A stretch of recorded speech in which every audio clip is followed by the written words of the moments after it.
Powerful collaborations, cutting-edge science, and curious minds coming together for a glimpse of the future.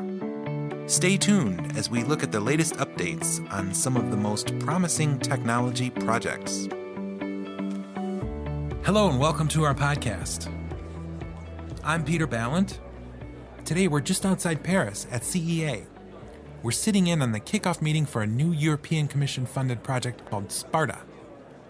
This is a huge project with over 44 partners from 14 different countries focusing on cybersecurity in the EU.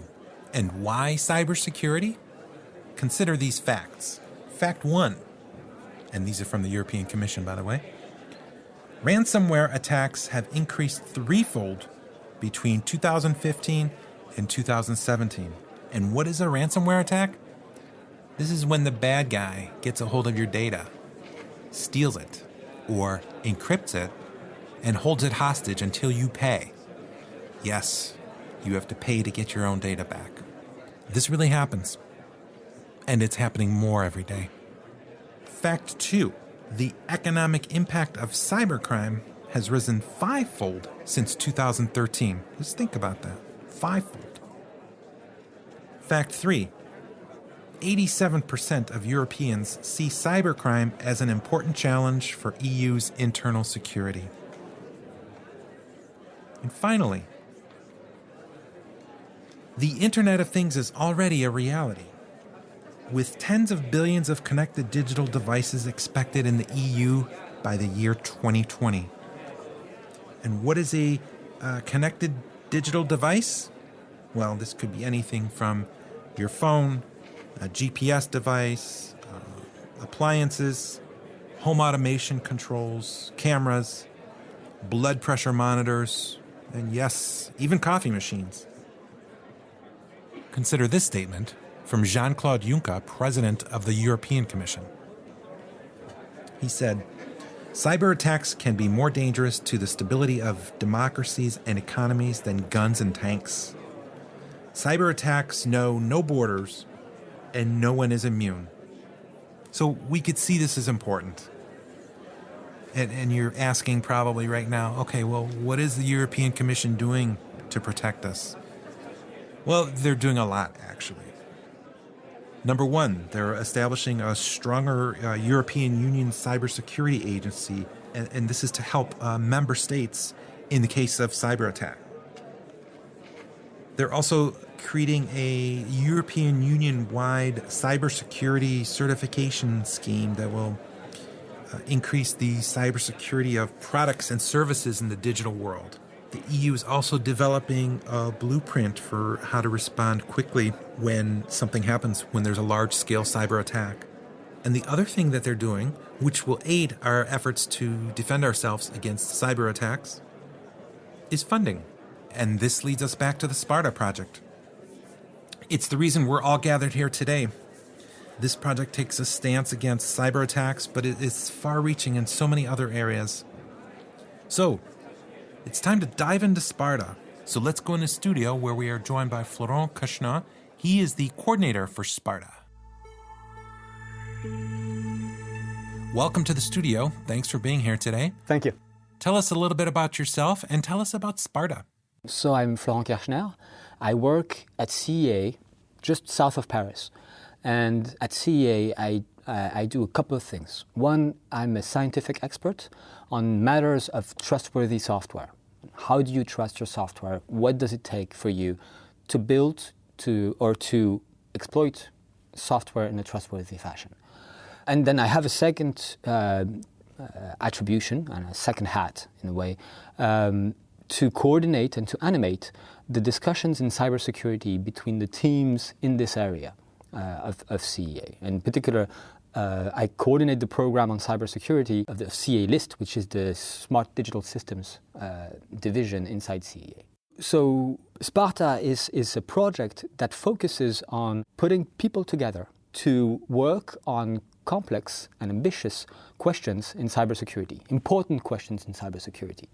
Questions that can have a strong impact not only on the science and the technology of cybersecurity, but also on the concrete lives that we as European citizens live. So when you come to think of it, and we come to think of cybersecurity, you know that it impacts, or you might have a hint that it impacts your life in certain ways. And a good way to illustrate this is to say that cybersecurity can impact any digital system that is in our surroundings. And over the past, let's say, 5 to 15 years, those systems have been more and more present in our surroundings. So if you go back 15 years, we all had, or many of us had, a gaming system, a small gaming system. Retro, we would call it retro nowadays. I had an Atari and was really happy to play on Atari. I had a TV, but it wasn't a digital system. But then a few years later, the TV at home became digital. And a few years later, the smartphone appeared, and more digital came into our lives. And now we were carrying a digital device on ourselves every day, day in, day out. It was often the first thing we saw in the morning and the last thing we checked in the evening. And tomorrow, and actually not tomorrow, nowadays we're seeing smart digital devices everywhere in our homes. They can be thermostats, there can be refrigerators, there can be smoke detectors. Our children interact with digital devices every day. And this is why cybersecurity is so important nowadays. It's because it can impact, it can corrupt a lot of those devices that are closer to us than we think, that are ubiquitous in our lives. So cybersecurity is important. That's one. And second, cybersecurity is a complex problem that is currently unsolved. We see, unfortunately, in the news regularly people saying, "Oh, this system has been hacked. This data has been hacked and has been stolen or made public while it was not meant to be public." This installation, this factory had to stop because it was under cyber attack. So the problem of securing any digital technology is still an open problem, and still something that engineers and scientists are scrambling to solve. With SPARTA, what we want to do is to say that we can devise new solutions and new ways to handle those complex, critical problems by working together across Europe with a group, with a network of different people with different skills and different background. The idea is we want to show that you can solve cybersecurity a bit like you build a house. If you only have a plumber to build a house, your house will look a lot like a bunch of plumbing. If you only have a mason to build a house, you won't have any running water in your house. And if you want to build a house, if you want to build a cybersecurity house, you need to have people who know how to do plumbing, people who know how to do masonry, and many more expertise. And you need to have an architect, but you also need to have a stakeholder, an owner of the house at the end. You also need to have people who work as technicians in the house. So our angle with SPARTA is to say that we will solve important problems in cybersecurity by combining different skill sets, by combining different cultures, because Europe is rich with a lot of different cultures, and by combining different interests, including people who are scientists that want to produce knowledge.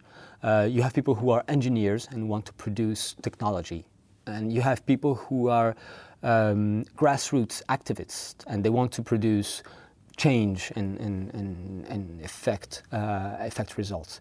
So our credo and the way we tackle cybersecurity with SPARTA is across domains, across expertise, across areas of interest, bring those people together and try to identify first and then solve complex problems.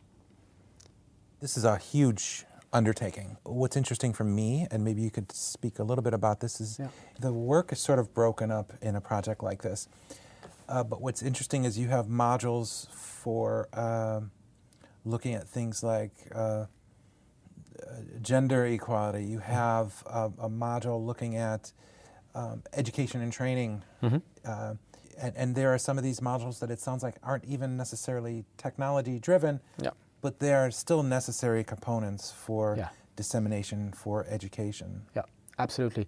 So in SPARTA, what we do is we consider the cybersecurity problems not only from a technical viewpoint, but also from a human, societal, ethical, legal viewpoint.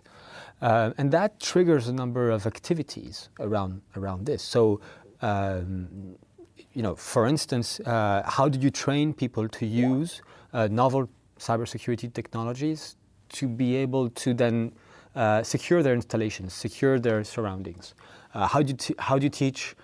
Speaking of teaching, how do you teach professionals on the one hand, people who are operating factories, for instance, and then how do you teach students? How do you teach people in school? Two different types of teaching, different types of training, but two things that are really important if we want to be able to not only have technological solutions, but have the people who are trained and sensitive to the issues that they try to solve. And right now we're at the beginning of the project. We just had the kickoff meeting. Yeah. I'm curious if there's anything new for you, any new challenges that you discovered in the last day or two and said, wow, this is going to be an interesting challenge for me. So CA is in charge of coordination for the project, and CA has been in charge of coordination in the past numerous times, and in particular, a number of partners have done collaboration and coordination with us. Technikon is one of them. So we know we had that experience of coordination. What is new is coordinating 44 different partners to work together on a common set of objectives. And this is a challenge, and this will remain a challenge until the end of the project and perhaps beyond, if we're lucky.